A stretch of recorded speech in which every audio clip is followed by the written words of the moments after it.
Herðu, við ætlum við getum sagt að tala um samgöngumál. Við ætlum að tala um hringveginn, en það kom út lítið hver á sögufélagsins. Þeir eru að byrja að gefa út svona smærri sagnfræðirit. Og Arnþór Gunnarsson, sagnfræðingur, skrifaði um hringveginn. Þetta velkominn. Takk fyrir. Má ég akkur spyrja þetta skrifa um hringveginn? Akkur skrifa um hringveginn? Já. Já, ég var beðinn um það af sögufélagi fyrir 2 árum síðan, rúmlega. Og þá voru einmitt 50 ár liðin eða á því ári. Já. 2024, 50 ár liðin frá því að hringvegurinn opnaði, sem var 14. júlí 1974. Þannig að það hafði nú kannski eitthvað með það að gera að ákveðið var að byrja á þessari bók og reyndar einn annarri í seríunni. Já. Af hverju hringvegur? Góð spurning, sko. Þau náttúrulega hafa hugsað þetta hjá sögufélagi og þetta ekki svona mín ákvörðun, en hann er svolítið hversdagslegur í dag. Maður keyrir þarna bara... Já, það má kannski segja það. En þetta er svona útgangspunktur í bókinni, það opnun hringvegarins. Og það er hugmyndin í þessum bókum að það verði einhver svona ákveðin útgangspunktur sem bækurnar byrja á, og eitthvað ártal, viðburður. Sem er svo lesin stór saga. Já, svo leiðir svo frásögn okkur inn í stærri sögu. Gaman að skrifa svo leiðis, eða ekki? Jú. Að inn í augnablikinu þegar það er klift á borðan. Jú, akkurat. Og þá kristallast eitthvað sem er liðið. Já, og væntingar um framtíðina. Einmitt miklar væntingar þarna við opnum hringvegarins. Manstu eftir þessu? Nei. Ég man eftir þessu. Ég 74. Já. Það var þjóðhátíðin var þetta ár. Jú. Það var mikið svona, ég veit ekki að hverju maður tengir það. Það var líka svona búið til alls svona dóti gefið út, einhverju plattar. Og það var ekki eitthvað svona happadrætti í kringum hringveginn. Jú, það var það til afla fjár. Já. Skuldabréfa happdrætti sem að ríkið emdi til. Það var einhverjum alþingismanninu sem datt þetta snjallræði í hug til að safna pening. Það seljar á skuldabréf og svo dregið úr þeim sem að og ég man ekki hvað þau fengu nú. Nei, ég þekki það ekki. Þekki það ekki, en þetta hjálpaði mjög til að fjármagna þessa stóru framkvæmd. Það sem ástæðan fyrir að ég fékk því því mér finnst stundum að þegar maður horfir aftur, að þá hafði þetta samfélag sem getur til þess að gera stórvirki sem er eiginlega alveg tímt núna. Við getum ekki lagt Sundabraut og við þurfum að fá helst bara einhverja ríka kalla til aðstokkur að setja brú yfir Ölfusá. Já. Eins og við getum ekki byggt fyrir þá sem er í húsnæðisreglu. En við erum í Bólholti hinum með göttuna er Hátúnið sem var byggt fyrir öryrkja á sínum tíma. Þess að kannski lausnin er ekki svo sama í dag að þeir byggðar blokkir fyrir öryrkja. En þetta var gert í miðju Síldarhrauninu 68. Já. Það eru svolítið nútímalega blokkinu þegar maður veltiði fyrir sér að þeir eru svona bera með sér eitthvað nútíma í útliti. Já. En það er svo langt síðan að það voru byggðar og svo kom Síldarhraunið.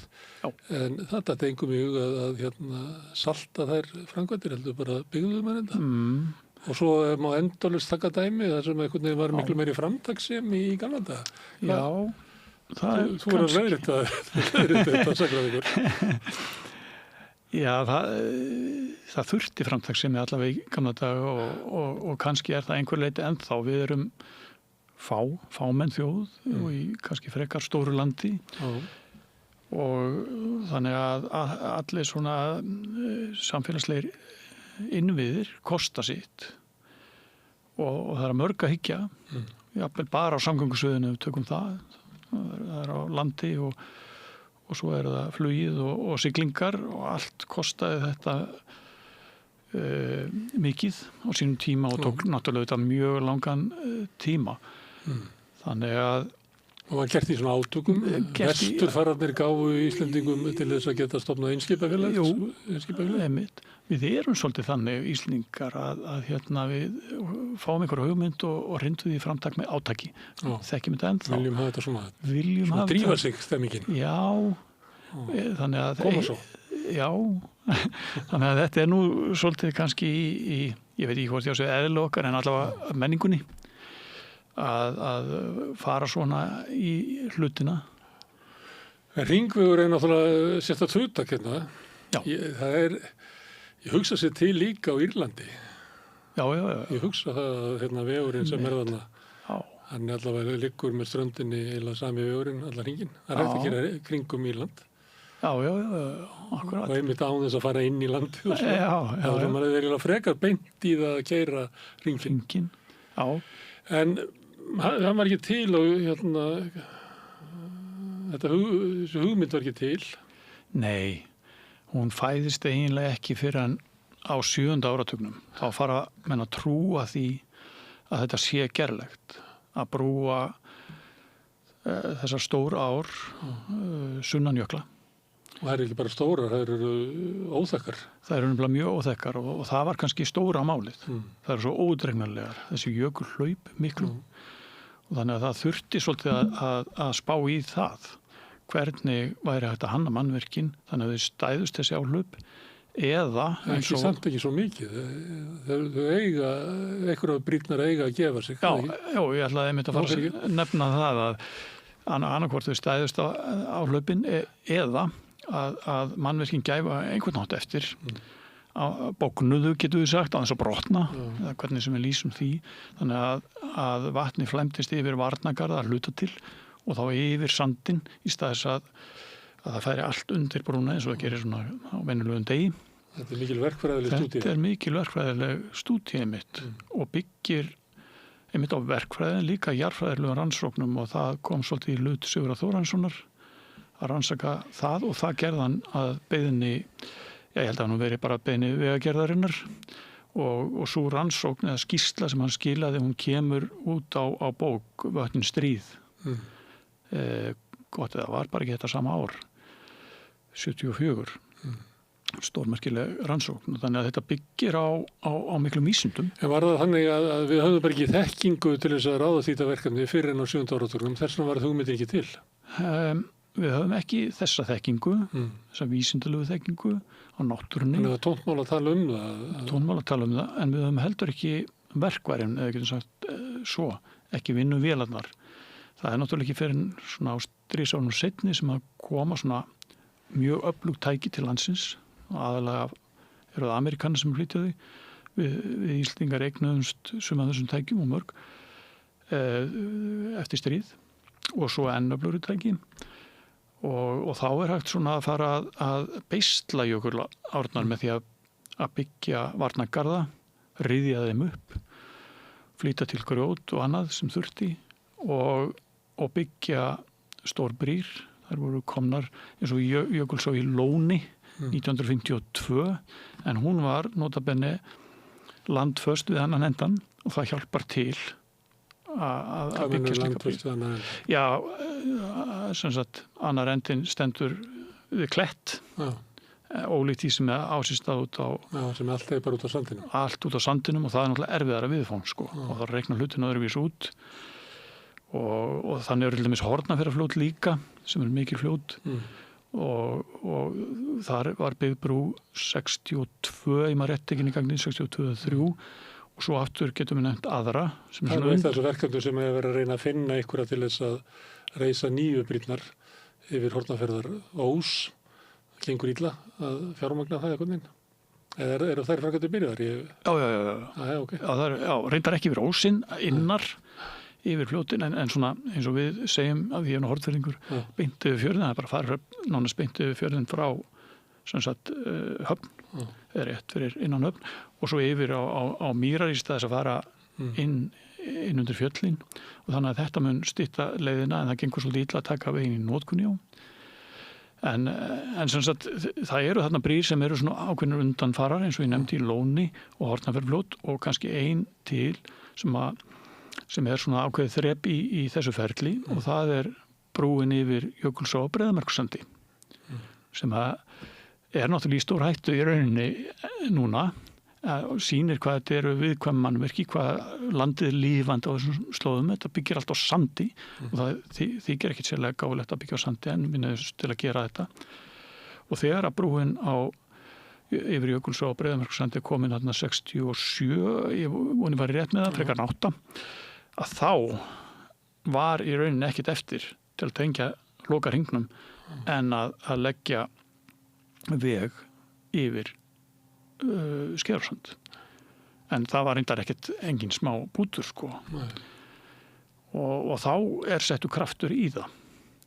Og svo fá menn lítið hlaup að ég maður rétt 71 úr Grímsvötnum, frekar lítið hlaup og það hjálpaði til að reikna þetta allt út og svo bara gilt á þetta og tekið í gagnið þarna. Hvernig fórum menn þarna yfir áður? Já, voru kljáar? Nei, það engin tök á því þarna. Þannig að menn fóru bara yfir sandinn, fundu vöð, skattvillingar voru þekktir vatnamenn, margir, kallaðir vatnamenn, þeir sem kunna lesa vatnið, jökulvatnið og þar voru vatnahestar líka, hestar sem voru óhræddir við og kunnu líka lesa í þetta. Það þóldu kuldar, helviti köld þessi. Já, einmitt. Vatnið í þessu fljótum helviti kalt. Það alveg ískalt. Og það með ekki bölva hérna. En það lá náttúrulega í álum og þannig að menn fór yfir einn álinn og svo á þurrt og gátu kannski náði sér hitta og áður en fór í næsta, þannig að bara að fara yfir Skeiðarársand gat tekið nokkra klukktíma. Þú þurftir að eiga svolítið brýnt erindi til þess að leggja þetta á þig. Já, einmitt. Menn voru ekkert að skreppa yfir í Vestursýsluna og Austurssýsluna öfugt. Heldur, það þurfti að sækja lækni eða komast í Kaupstað sem var þá Eyrarbakka lengi vel, svo kom Kaupstaður í Vík. Þannig að öræfingar fóru til dæmis þangað, þeir fóru til suðurs en ekki austur. Já. Þegar þeir voru einhver leiti einangraður báða staði. Já, báðar áttir. Hortfirðingar, þeir geti bara farið eitthvað austur. Hortfirðingar fóru austur á Eskifjörð aldir og svo kom Kaupstaður á Djúpavogi og svo Pappúsi í Lóni. Þetta var svona færast aðeins nær búðin. En kannski rétt að nefna að því þú spurðir hvernig fóru þeir yfir Skeiðarársand áður. Og það er svolítið merkilegt. En fóru líka á jökli. Það er að segja að það var gríðarlega mikið vatn í ánni. Eða ánum, að þá kræktu menn bara upp fyrir og fóru skriðjökulinn, hreinlega. Og þeir kunnu líka þá list. Ekki góður yfirferðar? Nei, það gæti verið rífin og brotin eða hvað þetta kallað? Já, annars eru þeir nú svona tiltölulega sléttir svona framalega. Eða þú ferðu ofalega? Já. Það framalega, neðst? Já, svona frekar framalega í rauninni. Ég hef nú farið þarna yfir sjálfur, sko. Þannig að svona megnum til þetta frekar slétt, en það er allstar hættur samt. En þannig að hugmyndin verður til eiginlega bara skömmu áður en að þetta er kannski bara frá hugmynd að vígslu rúm 10 ár. Já, eitthvað þar bil sko, þannig að það er til þetta verður alvara, en Sundabrautin er búin að vera 25 ára á leiðinni. Einmitt, þannig að sko tíminn einmitt, já. Og menn það viti ekki eins og við hvort þetta er verið að göng eða brú eða ábrú eða lábrú eða hvað þetta í verður þetta er. Nei, það er alveg rétt, sko. Þetta er svolítið skondið. Já. En mér finnst eitthvað áhugavert við þetta að það er eins og hafi bara fjarað undan svona, ég hvað að segja, svona áræðinni. Já, það má vera. Eða við endum eyðum mikil tíma í að tuða. Já. Það er alltaf ykkur, og það lítur að verið þannig að þegar menn voru að nefna þetta fyrst að brúa Skeiðarársand, það hljóta nú hafa verið menn að segja hvaða vitleysa, þetta mun ekki fara vel. Já, og fram yfir miðöldina þá bara hreinlega trúðu skattfyllingar og fleiri því að þetta myndi aldrei gerast, sko. Þeir bara stóðu þeirri minningu aldrei nokkuð tíman. Og alls ekki í okkar lífi. Þannig talaði fólk og ekkert skrítið í rauninni. En á þessu 10 árum frá því að hugmyndin er og þangað til að þetta er gert, þá hljóta það nú að verið ykkur úrtölur, ekki voru allir sammála. Ég hef ekki orðið mikið var við það, satt að segja, en það sko ákvörðun var ekki tekin beinlínis 10 árum áður. Nei, en menn fóru svona að horfa á þetta þennan möguleika. En kannski menn efuðust náttúrulega og svo fóru menn að koma þarna fyrir vatnadreka, svo kulluðum. Það var nú ein svona lausnin og kannski bráðabur lausn að koma fyrir, þetta svona bara skriðdreki með smá palli og hann var í því að flytja bíla yfir. Þannig að og það voru reyndar komnir öflugir trukkar sem að komust svona á vorin og haustin þegar lítið vatn í jökulánum. Þannig að menn voru svona aðeins að þreifa sér áfram. Aðeins byrjaðar. Já. En yfir sumartíman þá var þetta náttúrulega óvinnandi vegur að fara á bíl. Brúin er náttúrulega alveg eyðilegt þessar sveitir. Það voru miklu betri þegar það voru einangraðar. Það var ákveðin rómantík í gangi. Það var friður. Já, tímilega hægt hjá ræðingum sko. Og auðvitað gjörbreytti þetta menningunni þar, lífi fólksins. Og sem er náttúrulega orðin allt annað núna, þetta er orðin svo mikið sko túristarland allan á sinn hring. Já. Þetta er algjörlega óþekkjanleg sveit sko. Hún er það, þó að við höfum þessa frábæru fjalla og jökla mynd. Myndin sé eins að þá er sko mannlífið og út á hvað líf fólksins gengur er bara að gera ólíkt. Já, það ger ólíkt, já. Já. En þannig er tæknin. Við fáum ekki allt, við getum ekki bæði haldið og það er ekki bæði haldið og sleppt. Þú getur ekki haldið kökun og borðað hana Nei. Eitthvað stærri sagt. Nei. En þetta hefur kostað sitt. Já, þetta kostaði gríðarlega mikið. Ég veit ekki hvort maður á að vera að nefna einhverja tölur því að það segir eiginlega ekki í dag, einhvern tíðan voru 2-0 tekin aftur af krónunni og þess að það sko. En þannig ég veit ekki núvirðið en það myndi kosta fleiri 20 milljarða í það minnsta sko. Já, manstu töluna? Já, með minnir einhvern veginn að það hafi verið eitthvað 0 milljarður sko. Milljarður þá? Já.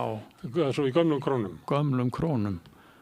Þá skulum við bara taka verðlagsreikningi og í þessu skuldabréfa happdrætti söfnuðust maður rétt rúmlega 0,5 milljarður en þetta er nú svona Þetta er 74 sagt með ákveðnu fyrirvara. Já, þetta er 74. Segjum að bara ég get að búið upp á ágúst. Já. Þetta eru 7.300 milljarðar. Það gengur ekki upp. Það er rosalega. Það gengur ekki upp. Nei. Kannski er ég að fara vill með tölur. En hvað það? Þetta er í rauninni stæðsta... Nei, þetta eru 7,3 milljarðar fyrir ekki. Ég trúi því nú alltaf heldur. 7,3 milljarðar. Það er ekki neitt. Nei. En það er náttúrulega verðlag það er ekki bara þetta að leggja hérna með verðlag heldur hefur sko verðgildi. Já. Ef fólk ferðast í fátækur löndum þá áttar menn sig á því að peningarnir hafa meira gildi þar sem er fátækt. Einmitt. Laun og fleira sem að líða á bakvita sem að hækka mikið með. Með tekjur ríkisins og eitthvað. En samt finnst manni stundu þegar við verðum að tala framkvæmdir eitthvað verið að gera við eitthvað vegarstúf hérna inn í Reykjavík og metið 3 milljarðar sem hann kostar. Þannig að það er líka orðið eitthvað svona verðbólga í sko verktaka bransanum. Já, og svo náttúrulega í sambandi við segjum bara umhverfiskröfur. Og öryggiskröfur og alls konar svoleiðis. Það er konar reglugerðir og allt þarf að vera alveg pottþétt á alla kanta. Hver ákvað er þetta ekki vinstristjórnin 71 sem að tekur ákvörðunina? Nei, þetta er náttúrulega komið í gang á þau sko. Svona undirbúningur. En ákvörðunum að taka? Í tíð viðreisnar stjórnarinnar. Það sem er tekin ákvörðunum? Já, sko, ég veit ekki, ég skal ekki alveg segja hvenar var nákvæmlega ítt á takkan og sagt bara, já, nú bara gerum við þetta. Ég man það ekki nákvæmlega. Það er nálægt þessum stjórnarskiptum reyndar. En ég er ekki frá því samt að þetta hafa nú verið komið það langt í tíð viðreisnar stjórnarinnar. Þessi ríkisstjórn 71-74, hún nýtur ekkert svona, það er ekki að tala vel hana beint í sögunni. En hún gerði margt. Hún færði út landringina, 50 milljónir. Já. Og svo... Hún gerði stór átök í húsnæðismálum. Já. Og átök alls konar, átök á landsbyggðinni. Þetta var landsbyggðarstjórn svolítið og byggðarstefni í Háum höfð. Þannig að þetta smeltpassar hringvegurinn í það.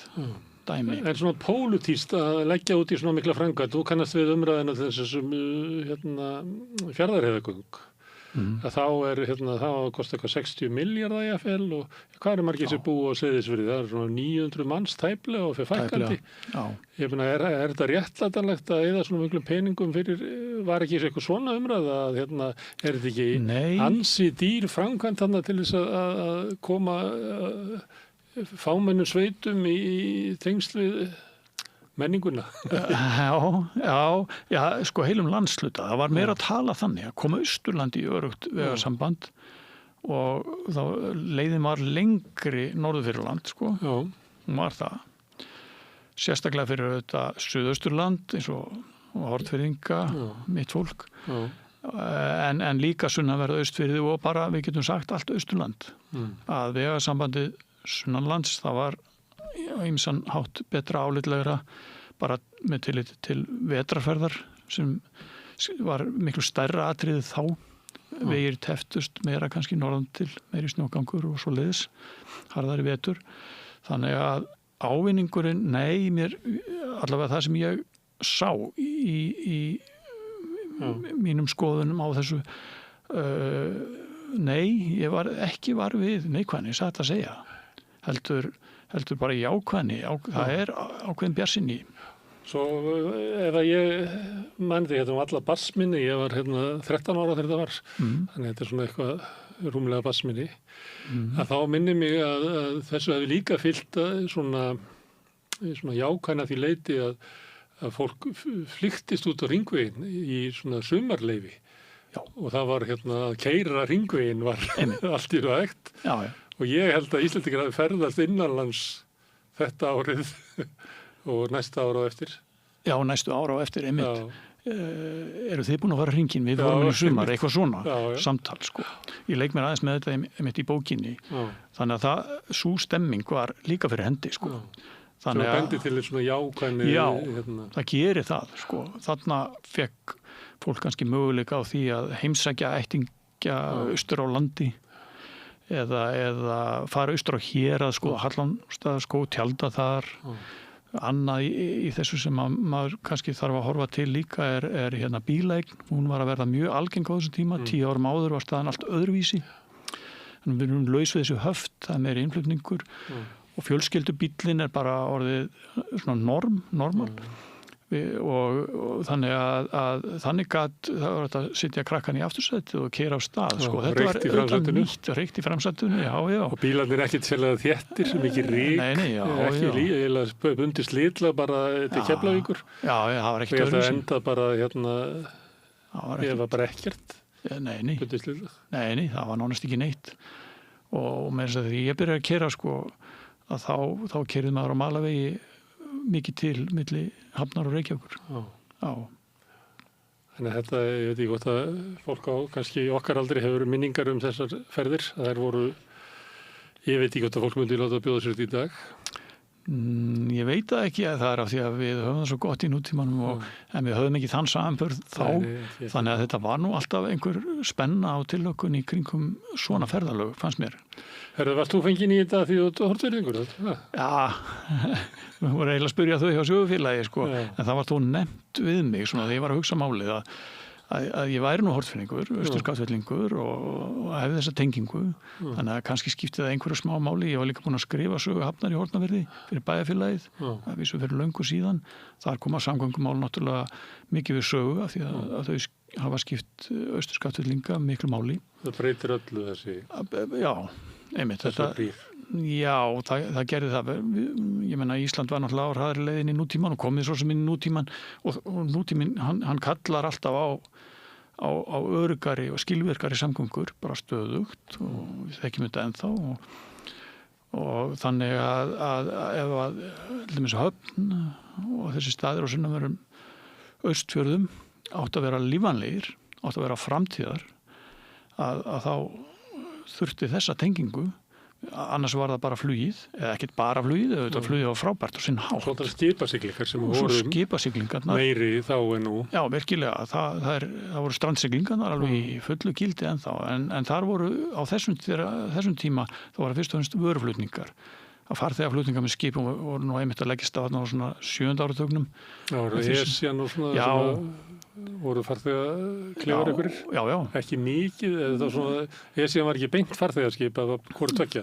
Já, jú, það var það. Þannig að allir með sem að fjölskyldu voru að flytja á milli landsluta, að þá tóku þessir jafnvel far með Esjunni. Þannig var það og afa sem hlutu á austan, Vopnafirði, þau kom með Esjunni til Hafnar, svona bara sem dæmi. Þannig að fólk gerði þetta ennþá.